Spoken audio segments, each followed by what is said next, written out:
안녕하세요. 저는 올해로 결혼 15년 차에 이르는 주부입니다. 사람 하나에 사연 하나씩 있다는 말이 있지만 저의 인생은 정말로 만만치가 않았습니다. 거기에는 제 성격도 한몫했을지도 몰라요. 남들에게 지기 싫어하는 성격이나 호전적인 성격, 가족의 일이라면 어떠한 것에도 굴하지 않는 모습 같은 게 말이죠. 남편은 그런 저의 모습에 끌린 사람이었습니다. 사실 저는 처음에는 남편이 그리 마음에 들지 않았어요. 너무 연약해 보이고 우유부단한 모습이 저와 맞지 않는다 생각했거든요. 그런데 만나다 보니 의외로 단단한 구석이 있는 게 어느새 저도 그 사람에게 빠져버렸어요. 시부는 그런 저를 좋아해 주셨지만 글쎄요, 시모는 그런 저를 무척 싫어하셨습니다. 게다가 시모의 형제 간 차별이 저와 시모의 사이를 더 멀어지게 만들었죠. 그리고 시아주버님은 이혼을 2번이나 하고 결혼 전부터 제 남편에게 금전 요구를 빈번히 하던 사람이었습니다. 저는 몰랐지만 젊었을 적에는 사기로 감옥도 다녀왔다더군요.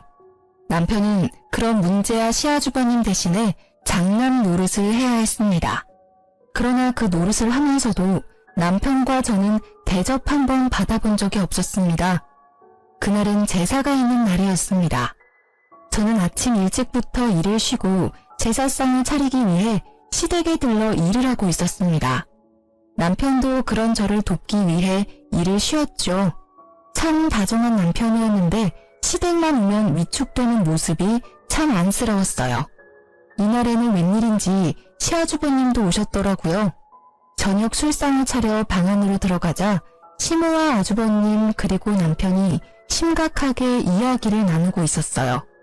아니, 심각한 건 시모와 아주버님 뿐이고 남편은 그저 불편한 표정을 짓고 있을 뿐이었죠. 야, 잘 생각해봐. 이번 사업이 성공하기만 하면 진짜 대박이야. 너 모아놓은 돈 좀 있지? 그걸로 나한테 투자 좀 해라. 이번에는 진짜 확실해. 그래, 얘.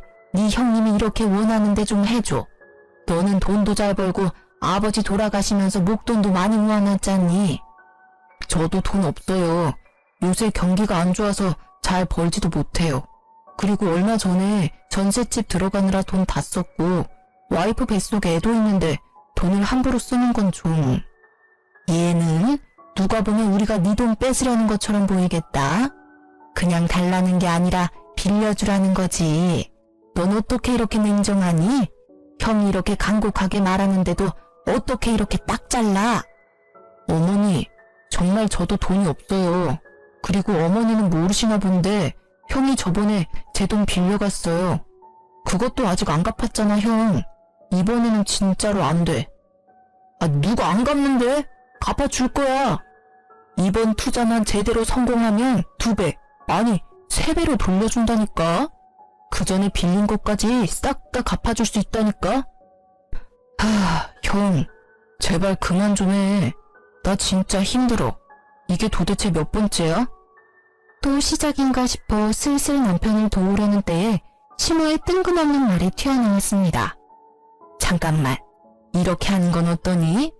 너희 전셋집 빼고 우리 집으로 들어와라. 어차피 노부부 둘이 사는 집 너무 커. 그리고 네 아버지 몸도 예전 같지 않아.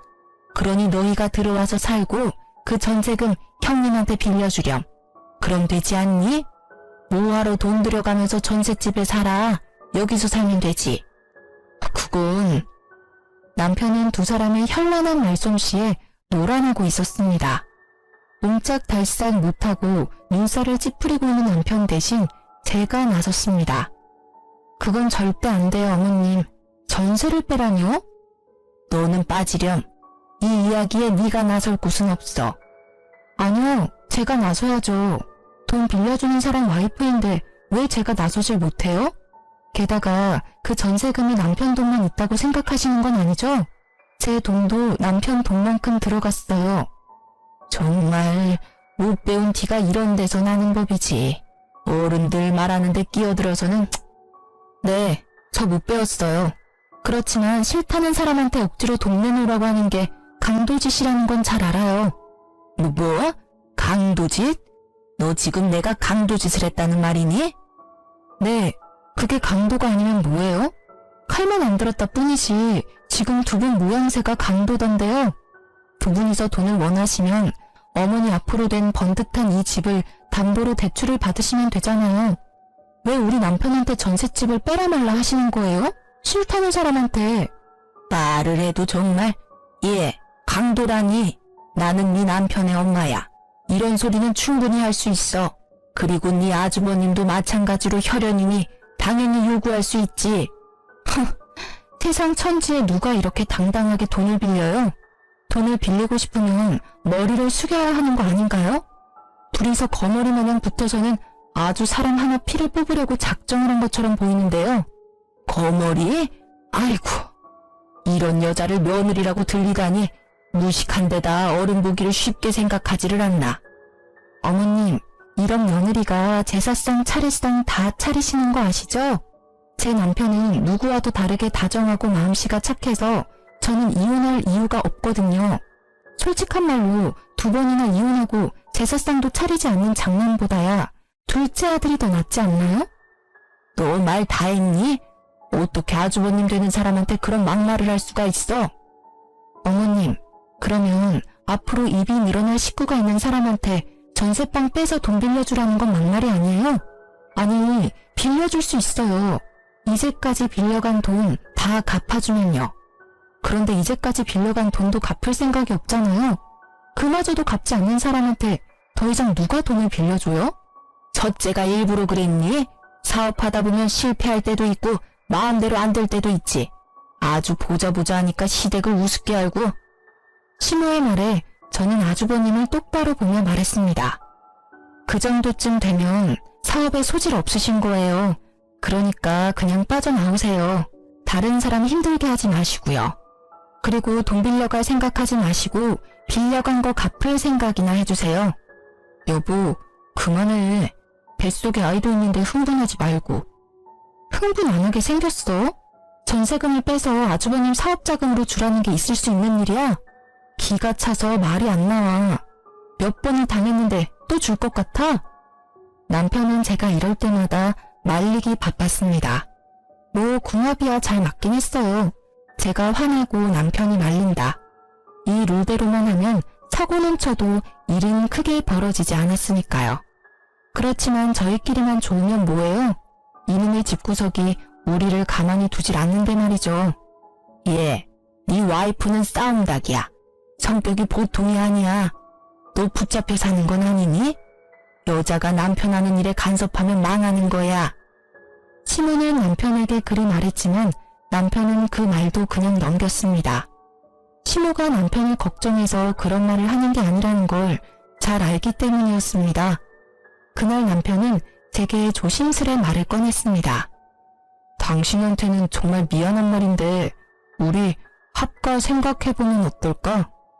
설마 당신 아주버님한테 홀랑 넘어간 거야? 아니야, 그런 건 아닌데 아버지 요새 기운 없어 보이는 것도 그렇고 어머니가 아버지한테 소홀해 보이는 게 눈에 보여서 좀 걱정이 돼서. 그건 그렇지. 요즘 많이 안 좋아 보이시기도 하고. 연애 때부터 시부에 대한 남편의 애정은 각별했으니 어쩔 수 없다고 생각했습니다. 저도 시부에게 사랑을 많이 받았기에 남편 뜻에 따르기로 했습니다. 그리고 차라리 가까이 있는 편이 남편과 제 돈을 지킬 수 있는 방법이라고 생각했어요. 그렇게 저희는 합가를 하기로 했습니다. 시부가 계시지 않았다면 절대 응하지 않았을 거예요. 합가를 하고 나니 시모는 웃기지도 않을 시집살이를 저희에게 시키더군요. 저는 원래 밟으면 더 들고 일어서는 성질이라 그럴 때마다 저와 시모의 다툼은 더 커져갔습니다. 예, 오늘 반찬 좀 몇 가지 만들어놔라. 어제 제가 다 만들어놨는데요. 너희들만 입이니? 첫째 요새 혼자 살며 사업하느라 밥도 못 먹고 다닌다더라. 첫째한테 갖다 줄 거니까 정성스레 맛있게 만들어. 그 말에 화가 난 저는 가만히 있을 수 없었습니다. 어머님, 타지도 않은 본가 근처에 살고 계신 아주버님 반찬은 어머님이 만들어주세요. 떨어져 지내면서 어머님 손맛이 얼마나 그립겠어요? 매번 맛없다며 수저놓게 만드는 제 음식 말고 어머님 음식을 가져다 주시는 게 좋을 것 같아요. 뭐? 너 해주기 싫어서 그러지? 기가 막혀서. 싫으면 싫다고 하면 되지 무슨 핑계를 그렇게 대. 됐어. 내가 사다 주련다. 돈이나 줘. 죄송하지만 돈도 없어요, 어머님. 저한테 맡겨놓으신 거 없으시고 이번 달 드릴 용돈은 이미 월초에 드렸어요. 그러니까 사서 가시려면 어머님 돈 쓰세요. 저는 이제 공과금까지 대신 내드리고 있잖아요. 그 정도는 알아서 해주세요. 그깟 공과금 얼마나 낸다고 생색이야? 용돈도 조금만 주면서 나를 이렇게 핍박해? 용돈 50만 원이 큰 돈이 아닌가요? 저희 버는 돈도 그렇게 많지 않은 거 아시면서 어떻게 그런 말을 하세요? 그렇다고 그 돈으로 태어난 손녀한테 장난감이나 옷 한 벌 사준 적이 있으세요? 저희한테 수고한다고 밥 한 끼 사준 적이 있어요? 계속 적다고 말씀하시면 더 줄일게요. 아이고, 며느리가 시무를 잡네 잡아. 그래, 어디까지 하나 해봐라. 나도 가만 안 있을 거야. 시무는 그 이후로 더욱 악독하게 시집살이를 시켰습니다. 일하고 온 사람 피곤한 거 알면서도 운전기사처럼 끌고 다니는가 하면 동네 사람들에게 기센 며느리 때문에 힘들다며 아주 광고를 하고 다니시더군요. 그렇지만 그런 시무의 행동은 아주버님에 비하면 정말 별거 아닌 일이었어요. 시무의 시집살이가 계속되는 동안 저희 전세금을 노린 아주버님의 공작은 끊이지 않았습니다. 당신 왜 이렇게 술에 취해서 들어왔어? 술도 못 마시는 사람의 인사불성이 돼서는? 저는 남편의 모습에 의아한 마음뿐이었습니다. 다음날 잠에서 깬 남편에게 물었습니다. 어제는 술 왜 그렇게 많이 먹은 거야? 속상한 일이라도 있었어? 어제 형님이 찾아왔어.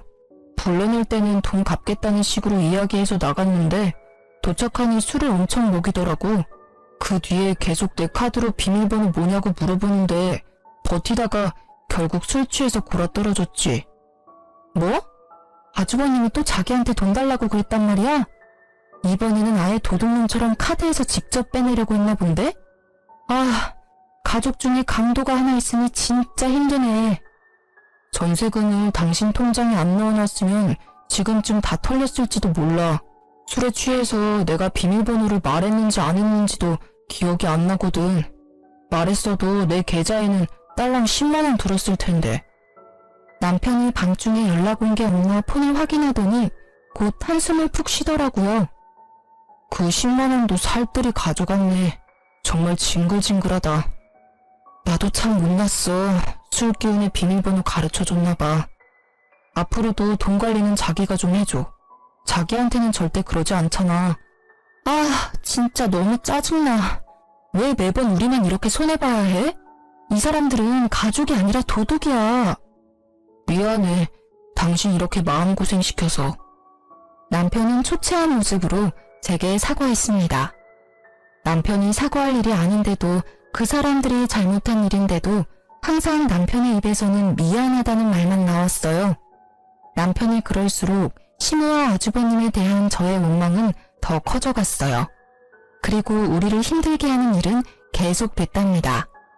여보, 당신 저번에 연장 만지다가 다친 손가락이 아직 고름이 나오네. 2주가 넘었는데 아물지를 않아. 혹시 모르니까 큰 병원 한번 가보자. 그래, 요새 몸이 안 좋기는 했어. 몸이 이상한 수포도 생기고 옷이 스치기만 해도 따가운 게 이상이 있기는 한 것 같은데. 그렇게 대수롭지 않은 대화를 나눈 날 우리는 종합병원으로 향했습니다. 그런데 병명을 알 수 없다고 하더군요. 아니, 몸통의 통증은 대상포진이라고 하는데 손가락이 왜 아직 고름이 나오는지를 설명할 수 없다고 하더라고요. 그러면서 몇 가지 검사를 해보자고 하더군요. 검사를 하고 집에 돌아와 기다리는데 뜬금없는 일요일 아침에 전화가 왔더라고요. 너무 급한 사안이라 주말임에도 연락을 드렸어요. 더 알아봐야겠지만 혈액 검사상 암에 대한 소견을 보이고 있습니다. 일단은 내일 당장 병원으로 와주세요. 정밀 검사를 해야 할 것 같습니다. 청천벽력 같은 소식에 저는 경황이 없었습니다. 그러나 초기이고 성인 남성에게는 예후가 좋은 상황이라고 하더군요. 저와 남편은 마음을 굳게 다졌습니다. 힘들게 살아온 인생 보답받지도 못하고 가는 건 억울해서 못 산다고, 늙어서 우리 딸 결혼식 때까지는 살아야 하지 않냐고 남편은 치료에 열의를 불태웠습니다. 저희 남편은 토목업에 종사하기에 보험을 드는데 한계가 있었어요. 그래도 보험금이 5천만 원 정도가 나왔거든요. 남편은 시모에게 자신의 상태를 알리며 보험금이 있으니 잘 해결될 거라고 말했어요. 그런데 뒷목 잡을 일은 그 다음 주에 일어났어요. 시모가 저와 남편을 조심스레 부르더라고요. 둘째야, 너 혹시 4천만 원 정도만 빌려줄 수 있니? 네? 갑자기 그런 큰 돈을 어디서? 너 보험금 있잖아. 그거 어차피 실비도 나오고 수술비도 나올 거 아니야. 5천만 원 다 없어도 지금 당장 치료받는데 큰 지장은 없잖니? 어머님, 지금 무슨 소리를 하시는 거예요? 암 걸려서 고생하는 아들한테 할 소리예요? 저는 어이가 없어서 바로 받아쳤습니다. 그랬더니 시모가 저를 흘겨보더군요. 네가 신경 쓸 일 아니다. 그리고 누가 언제 그냥 달라고 했어? 다음 달이면 적금 만료되니 그것 하면 다시 돌려줄 거야. 도대체 그 큰 돈이 왜 필요하신데요? 네 아버지 앞으로 돈이 많이 들어. 어디 병원이라도 모시고 가려니 차가 영 오래돼서 모시기 힘들더라고. 그래서 하나 새로 사려고 그러지. 오래된 차 끌고 다니다가 사고라도 날까봐 걱정이야. 몸도 이제 힘들고 기력도 없는 양반인데 차라도 좋은 것 타면 사고가 안 나지 않을까 해서 그래. 아버님 아프시면 저희가 모셔갈게요. 굳이 그것 때문에 어머님 차를 바꾸는 건 아닌 것 같아요. 게다가 저희 처지에 4천만 원짜리 차는 너무 사치해요. 넌 매번 내가 하는 말은 안 된다고 그러더라. 그리고 병원 갈 때마다 너 일 쉬고 뛰쳐나올래? 돈 벌어야지. 애 앞길 생각하면. 그리고 자잘하게 갈 곳도 많아. 그럴 때마다 위험하게 둘 순 없잖아. 제가 절대 안 된다고 말리려 했지만 남편이 저를 다독이며 말했습니다. 아버지한테 필요한 거잖아. 그런 거면 난 빌려줘도 돼. 아버지 불편하게 다니시는 건 싫어. 남편은 아버지라는 단어가 들어가면 모든 게 약했습니다. 그 집안에서 유일하게 남편의 편이 되어주는 사람은 시부뿐이니까요. 솔직히 저도 시부에게 필요하다는 걸 안 된다 말할 수 없었어요. 그렇지만 무턱대고 어머님 말을 믿는 것도 싫었어요. 방으로 돌아온 저는 남편에게 말했어요. 그러면 일단 문자로 차용증 비슷하게 보내서 확인시켜. 내가 예전에 보니까 돈 떼인 거 받으려면 무조건 돈 빌려줬으니 갚겠다라는 문자 내역 같은 거 있어야 한대. 그렇게까지 할 필요 있을까? 당신은 그렇게 당해놓고 아직도 그 사람들을 몰라? 당신을 자식으로 생각하면 아들 아파서 받은 돈을 빌려달라고 하겠어? 남편은 제 말을 듣더니 결국 제가 제안한 대로 시모에게 돈 빌려간 내역을 문자로 보내며 조만간 돌려줄 것을 문자로 확인받았습니다. 그리고 다음날 시모가 약속한 날이 지나도 조용하길래 시모에게 먼저 말했습니다. 어머님, 저희 돈 받으러 왔어요. 돈 준비되셨어요? 그건 이번에는 못 준다. 좀 기다려야겠어. 네? 갑자기 그게 무슨 말씀이세요?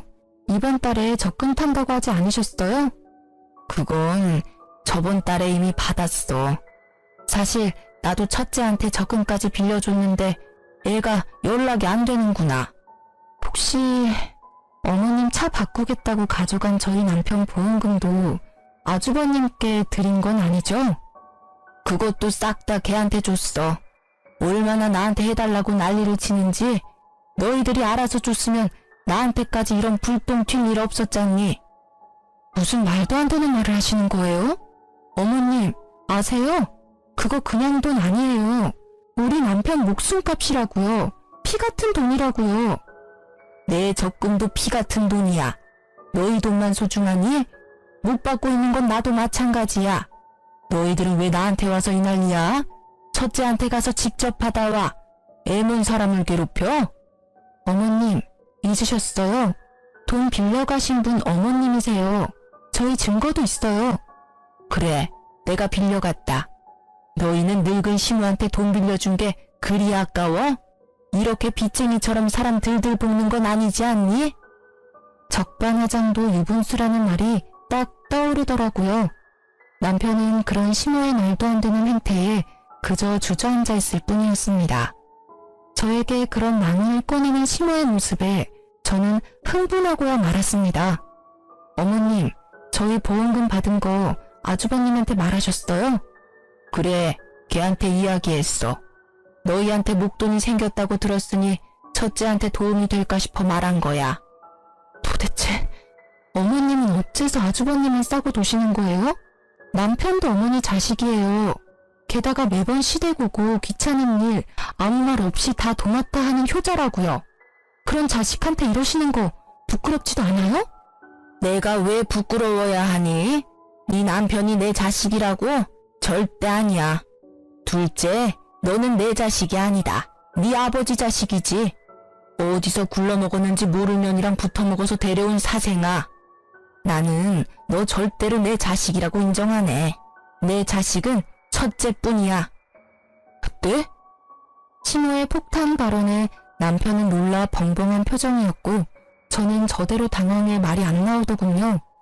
그런 한편으로는 이 상황들이 이제야 이해가 가기 시작했습니다. 너 3살 때 네 아버지가 너를 데려왔어. 우리 호적에 입양시키자고. 나는 첫째 아들이 있는데 왜 또 아들을 데려왔나 싶었어. 남편의 성화에 양자의 연을 맺긴 했는데 나중에야 제대로 알게 됐지. 네가 밖에서 낳아온 자식이란 걸. 나중에 알아보니 그 여자는 죽었고 네 아버지가 널 불쌍하게 여겨서 데려왔다는 걸 알았어. 저는 그 말에 시무가 남편을 못살게 굴었던 이유를 알 것 같았습니다. 그래도 이건 아니죠. 보기 싫었으면 쫓아보내고 연 끊으면 될 일을 이렇게 두고두고 괴롭혔다니. 난 내 자식 힘들어하는 꼴은 못 봐. 왜 내가 그걸 봐야 해? 너희들 죽을 때까지 우리 수발 들라고 합가하라고 한 거야. 내가 너한테 애정 한 조각이라도 있을 줄 알았니? 뻔뻔하기도 해라. 저는 시무의 말에 분노가 치미는 것을 느꼈습니다. 지금껏 이 집안의 크고 작은 일을 해결한 건 우리 남편이라고요. 매번 사고만 치는 아주버님이 뭘 해준 게 있다고 매번 감싸는 건데요. 평소에는 집에 오지도 않다가 돈만 필요하면 어슬렁거리며 와서는 사람들 돈 다 빌려서 가져가서는 안 갚고, 그런 사람이란 걸 알면서 어떻게 우리 남편 보험금을 가져가서 그런 사기꾼한테 전해줄 수가 있어요. 어머님도 똑같아요. 똑같은 사기꾼이라고요. 누가 사기꾼이야? 우리 첫째는 그런 짓 안 해. 재수가 없어서 계속 미끄러지기는 하지만 걔도 뒤에서 잘 받쳐주면 성공할 거라고. 보험금 그게 그렇게 중요해? 그냥 콱 죽어버리지 그랬니? 꼴도 보기 싫은 네 얼굴 볼 때마다 짜증이 얼마나 나는지 알고는 있니? 차라리 네 아버지를 닮았으면 정이라도 조금은 갔을 것을. 그 여자를 빼다 박았는지 정이라고는 안 가는 얼굴을 하고선. 그만하세요. 그런 소리 들을 만한 사람 아니에요. 어머님만 그런 줄 아세요? 저도 똑같아요. 아주버님 얼굴만 보면 치가 떨린다고요. 이번에는 어떤 사고를 쳤을까, 또 돈을 요구하면 어떡하나 하면서. 그러니 이번에도 아주버님 감싸주시면 저 진짜 용서 못해요. 아주버님은 어디 가셨어요? 그걸 낸들 아니? 나도 연락이 안 되는데. 설사 알아도 내가 너희한테 알려주겠니? 애를 이렇게 잡아먹으려고 난리들을 치는데. 화가 머리끝까지 난 저와는 반대로 남편은 도리어 차분해진 표정이었습니다. 이때 남편은 알게 되었다고 해요. 자신이 그렇게 노력해도 어머님께 인정받지 못한 이유를요. 그 이유를 알게 되어 오히려 홀가분했다고 하더군요. 결국 돈 4천만 원을 사기로 잃게 된 저희는 이제 치료에만 집중하자며 시댁에서 나오기로 했습니다. 아파서 요양하겠다고 하니 시무가 막지는 않더군요. 잘못한 일이 있으니 잡지 못한 것도 있겠죠. 그 뒤 시부가 죽고는 시댁과 완전히 연락이 끊어져 2년도 이대로 끊어지나 하는 작은 기대를 하고 있었어요. 그러나 그것도 1년을 넘기지는 못했습니다. 남편은 1차 치료를 끝내고 요양겸 쉬고 있던 중이었습니다. 저는 그런 남편의 수발을 들기 위해 일을 그만두고 퇴직금을 받아 나온 상태였죠.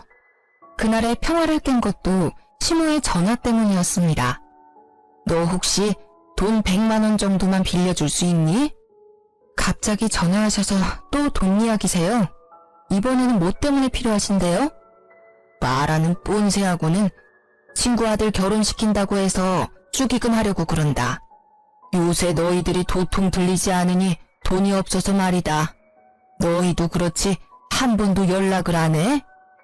매달 시댁에 용돈을 드리던 저는 그 당시 괘씸한 마음에 돈을 돌려받기 전까지는 용돈을 드리지 않기로 결심했었어요. 결국 돈이 궁해진 시모가 연락을 하신 거였어요. 그런데 어째 기분이 이상하더라고요. 친척 집에 축의금을 내도 그것보다는 적게 낼 양반이 갑자기 100만 원? 물론 그 금액을 다 축의금에 내지는 않아도 뭔가 쓸 곳이 있을 거라는 생각에 시모의 뒤를 쫓았습니다. 돈이 얽혀있으면 꼭 등장하는 아주버님 생각 때문에요. 시모가 택시를 타고 내린 곳은 어느 화려한 예식장 앞이었습니다. 소문으로도 대관료와 식대가 어마어마하다는 이 예식장에 시모는 무슨 일로 들렸을까 하는 차에 저는 소름이 쫙 끼쳤습니다. 로비 화면에 떠있는 결혼 커플 사진에 아주버님의 얼굴이 떡하니 붙어 있었기 때문이었습니다. 감히 내 남편 안보험금을 사기쳐놓고 이런 비싼 곳에서 결혼식을 할 생각을 하다니 화려하게 치장된 그 모습이 괘씸해서 팔을 주체할 수 없었습니다. 애써 냉정해진 저는 드디어 꼬리를 잡았다고 생각했습니다. 가만 보니 아주버님의 결혼식에는 시부모가 아닌 다른 사람이 혼주석에 앉아 있었습니다. 세 번째로 하는 결혼식임을 숨기고 싶었던 건지 그것도 아니면 집안 사람들이 가진 부정적인 이미지를 상대 측에 알려주고 싶지 않았던 건지도 모릅니다. 저는 아주버님이 대화를 나눌 때 불쑥 끼어들었습니다. 안녕하세요. 오랜만에 뵙네요. 제가 나타나자 아주버님의 얼굴이 굳었습니다. 그러더니 다른 사람들에게 잠시 실례한다며 저를 옆으로 끌었습니다. 여기는 어떻게? 그러게요. 제가 여길 어떻게 왔을까요? 그런데 결혼식을 굉장히 성대하게 치르시네요. 축하드려요. 그런데 우리 할 얘기가 있죠? 재수씨, 나 30분 뒤면 결혼식이에요. 결혼식 끝나고 이야기해도 되잖아요. 남의 경사에 초를 치러 온 것도 아니고. 무슨 말씀을 그렇게 하세요. 정 원하시면 저는 여기서 말씀드려도 괜찮아요. 하객 알바까지 쓴 것 같은데 정말로 괜찮으신 거 맞아요? 아내가 될 예비 신부님이 모든 걸 알아도? 알았어요. 잠시만요. 아주버님은 저를 데리고 호텔 객실이 있는 층으로 향했습니다. 사람이 없는 걸 확인한 아주버님이 먼저 소리치더군요. 도대체 왜 이러는 겁니까? 어떻게 성사시킨 결혼식인데 이렇게 행패를 부려요? 행패요? 동생 보험금 가지고 치르는 결혼식이면 저도 관여할 수 있죠. 어머님한테 받은 남편 보험금 어쨌어요? 내가 뭘 받았다고 그래요? 딱 잡아떼는 아주버님 모습에 저는 코웃음을 쳤습니다. 당신이 어머님 시켜서 우리 남편 보험금 강탈해 간 거 내가 모를 줄 알아요? 사람을 우습게 보는 것도 한두 번이지. 우리가 아무것도 안 하니까 쉬워 보이나 본데 남편은 몰라도 나는 아니에요. 막말로 지금 당장 이 결혼식 뒤집어 엎을 수도 있고 당신 같은 사기꾼 민낯 알려주는 건 일도 아니야. 뭐? 사기꾼? 나 니네 남편 형이야. 못하는 말이 없네. 내가 왜 사기꾼이야? 그 돈 돌려준다고 몇 번을 말했어. 그리고 어머니가 준 건 어머니 돈이라고 생각해서 받은 거였어. 그만 잡아떼세요. 어머님이 벌써 말씀하셨어요. 아주버님이 남편 보험금 필요하다고 했다면서요? 그러면서 어머님 시켜서 돈 가져가서는 안 돌려줬다던데요? 돈을 받은 건 사실이야. 인정할게. 그런데 여기 와서 이럴 건 아니잖아. 진정하고 우리 대화로 해결해보자고. 진정? 대화.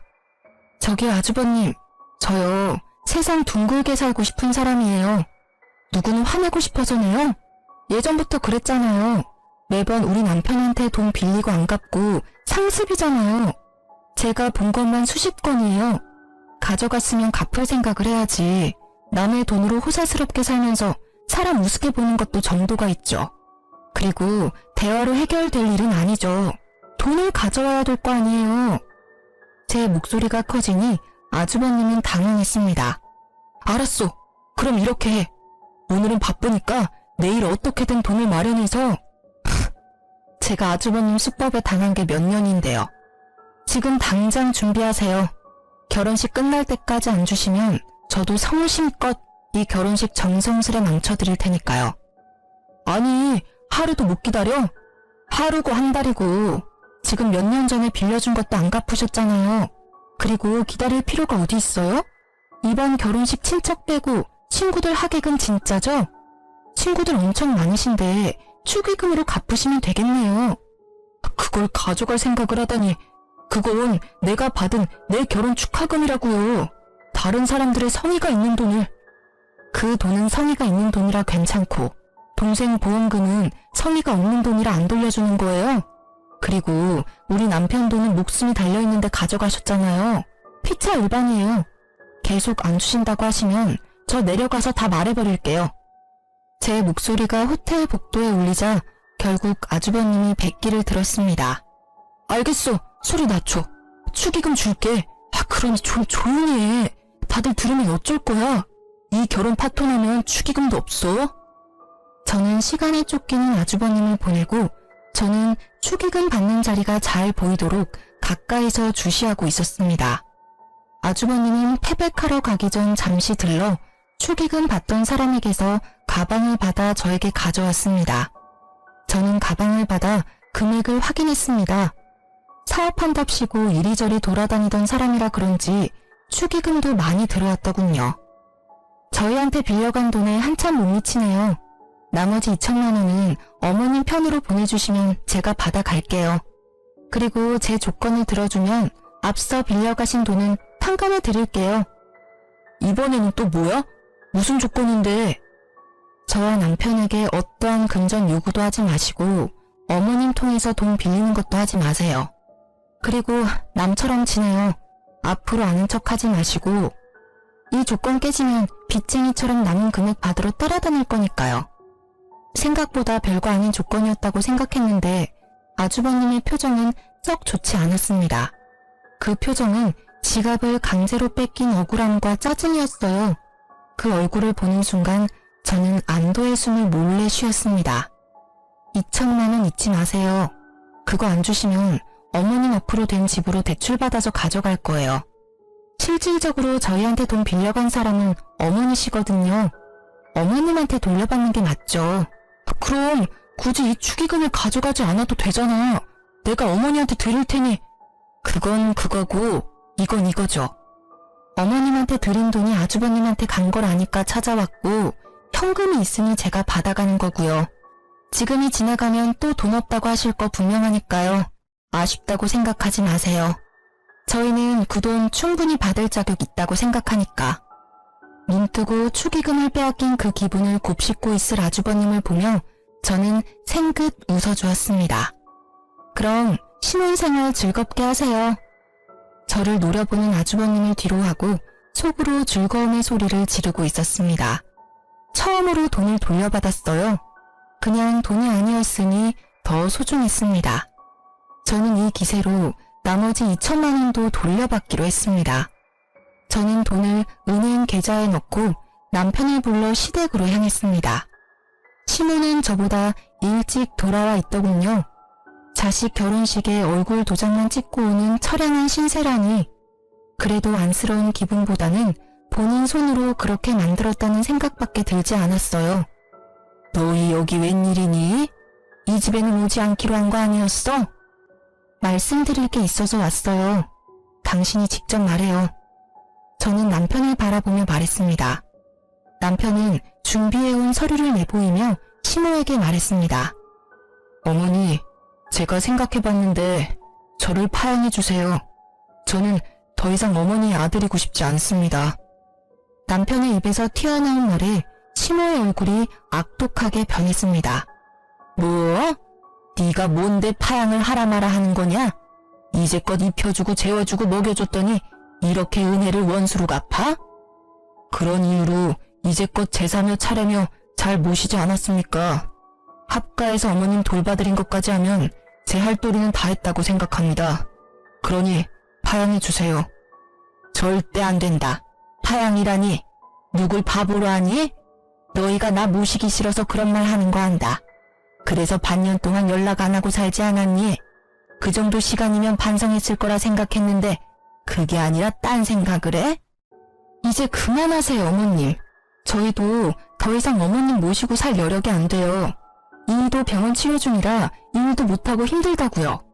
게다가 친자식도 아니라며 타박 주셨잖아요. 그냥 서로 편하게 파양하세요. 파양? 내가 누구 좋으라고 그런 거래. 나는 죽을 때까지 너희한테 붙어 살 거야. 내가 죽을 곳이 네 집이라는 것만 알아둬라. 너는 내 자식은 아니지만 나를 돌봐야 할 이유가 있어. 천년의 자식을 거둬줬더니 그래서 죽을 때까지 저희에게 수발을 받으시겠다는 생각이세요?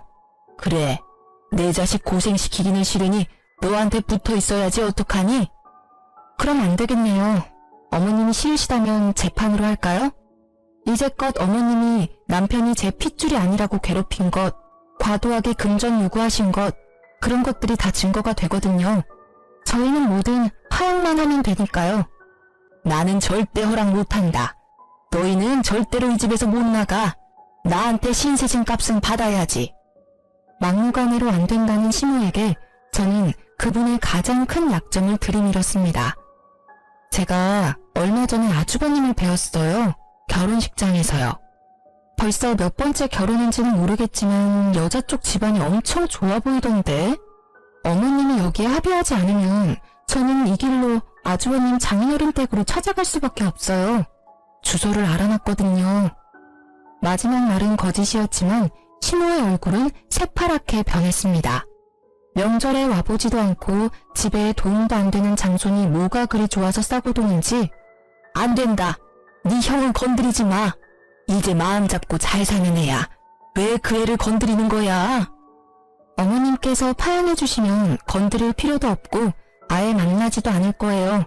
그 서류 작성하시면 우리와는 남이니까 서로 얼굴 마주칠 필요도 없어요. 아니면 제가 그 집에 찾아가서 어머님이 아주버님 친모이고 외방 자식인 둘째 아들 피 같은 보험금 사기쳐서 가져갔다고 말할 거예요. 악에 바친 제 말에 결국 무너진 건 시모였습니다. 그 애는 건드리지 말라며 저희를 노려보며 합의서를 작성해 주더군요. 저희는 드디어 남이 되는 첫 발을 디디게 됐습니다. 그리고 저는 상쾌한 시모에게 마지막 결정타를 날렸습니다. 그리고 그 결혼식에서 아주버님이 가져가신 돈 4천 중에 2천은 돌려받았어요. 나머지 2천은 어머님께 돌려받으려고요. 잘 아시겠지만 저희는 아주버님한테 빌려드린 게 아니라 어머님한테 빌려드렸잖아요. 빠른 시일 내에 갚아주세요. 돈 없다. 나도 너희랑 똑같이 첫째한테 다 털어넣었어. 그러면 이 집이라도 팔아서 갚으시면 되겠네요. 그리고 아주버님 댁으로 들어가시면 딱 좋고요. 그걸 말이라고 하니? 왜 내 새끼가 그 고생을 해야 해? 그러니까요. 우리 남편한테 잘해주셨으면 끝까지 모시고 살았을 텐데. 이제 남이라 그럴 수도 없겠네요. 어쨌든 2천만 원은 빨리 갚아주세요. 안 갚으면 아주버님한테 갚으라고 할 테니까요.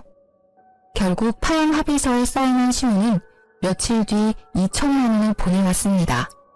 어떻게 구한 돈인지 알 수 없었으나 그 돈을 받고 얼마나 마음이 놓이는지 남편 치료에 집중할 수 있어서 다행이라는 생각만 들었어요. 그렇게 저희와 시댁 인연은 모두 끊어졌습니다. 남편은 몸 상태가 좋아지고 있었고 아이도 잘 크고 있어요. 한번 시모가 저희를 찾아온 적이 있었어요. 시모의 남동생, 그러니까 남편의 전 외삼촌이 저희에게 시모를 데려왔더라고요. 알고 보니 아주버님이 시모의 땅 문서를 가지고 가 몰래 팔았고 시모는 그것도 모르고 집에 있다가 그 집을 산 사람들에 의해 쫓겨났다고 하더군요. 그래서 너희가 네 모친을 받아주면 안 되겠니? 죄송합니다. 이제 법적으로 저와 관련 없는 분이세요. 제가 모실 이유 없습니다. 여기서 이럴 게 아니라 형님께 모시고 가세요. 어머님이 그리 아끼셨으니 잘 모실 겁니다. 봐라, 이 악독한 것들. 길러준 은혜도 모르는 이 망할 년놈들. 내 자식으로 키워줬더니 이렇게 은혜를 원수로 갚아? 어머님, 말씀은 똑바로 하셔야죠. 은혜를 원수로 갚은 건 어머님이세요. 그러게 차별하지 말고 잘 키워줬으면 지금쯤 저희 남편이 어머님께 잘했겠죠. 장인 장모한테도 그리 살뜰하게 대하는 이 착한 아들을 어떻게 그렇게 모질게 굴어서 정을 떼게 만들어요? 당신 그만해. 어쨌든 외삼촌, 다시 한번 말씀드리지만 저희는 못 모셔요. 헛걸음하시게 한 것 같아 죄송하지만 형님께 가보시는 게 좋을 것 같습니다. 끊어내는 남편 말에 외삼촌이 머뭇거리며 말했습니다. 너의 형님은 얼마 전에 사기죄로 감옥 들어갔단다. 나도 자세히는 모르는데 그 결혼한 여자 집안에서 사기를 쳤다고 하더라고. 누님도 그놈이 친 사기에 빚쟁이들이 찾아와 난리치는 바람에 고생 좀 했다. 넌 그런 얘기를 뭐하러 해? 누님, 이제 그만 좀 하세요. 땅 문서 갖고 도망친 놈 뭐하러 두둔하시는 거예요? 마음을 곱게 쓰셨으면 말년에 이 고생은 안 하셨을 텐데. 남이사, 마음을 곱게 쓰던 못생기게 쓰던 그게 너랑 뭔 상관이야? 상관이 왜 없어요? 얘들까지 안 받아주면 누님을 제가 모셔야 한다고요. 저희는 그렇게 할 수 있는 상황도 아니고 어째서 제 자식들한테 고모까지 모시라고 해야 하냐고요. 왜 네가 모셔? 나 여기에 두고 가라. 죽더라도 여기서 죽어버릴라니까. 제발 좀 그만하세요. 자식을 어떻게 키웠으면 늙은 놈 혼자 사는 집을 몰래 팔아버릴 수가 있어요? 제 엄마 무시하고 혼주석에 알바를 올릴 생각을 하냐고요. 사기치고 나서 누님한테 다 뒤집어 씌우는 그런 몸팽이에요. 누님, 제발 정신 좀 차려요. 친자식이 저런 짓 한 거면 이미 폐륜이나 마찬가지라고요. 그래도 내 자식이야. 내 핏줄이라고. 그놈이 그런 짓을 했어도 나는 후회하면 안 된다. 그러면 그년한테 지고 마는 거야. 외삼촌에게 한 소리 들은 시무가 되려 화를 내자 외삼촌이 한숨을 푹 쉬며 고개를 절레절레 흔들었습니다. 이후 어쩔 수 없이 외삼촌이 시무를 모시고 갔습니다. 저희는 두 사람이 나가시고 가슴을 쓸어내렸습니다. 만약 파양을 하지 않았다면 아주버님의 사기에 대한 여파가 우리에게까지 미쳤을지도 모른다는 생각을 했거든요. 나중에 외삼촌이 시무를 요양원에 모셨다고 하더군요. 그렇게 진짜로 저희와 시무의 연은 끊어졌습니다. 적고 보니 정말 파란만장한 일들의 연속이네요. 남편은 병마를 딛고 지금은 일도 다시 시작하며 잘 지내고 있습니다. 저도 강도 같은 시댁 걱정을 하지 않으니 세월이 여유로워졌어요. 우리 가정을 지킬 수 있어 다행이라고 생각합니다. 세상에 나쁜 놈이 없는 사람 등쳐먹는 사기꾼이라고 그런 사람들은 인연을 끊는 게 답인 것 같아요. 긴 사연을 들어주신 분들에게 감사의 마음을 드리고 싶네요. 내일은 오늘보다 더 행복하시길 바랍니다.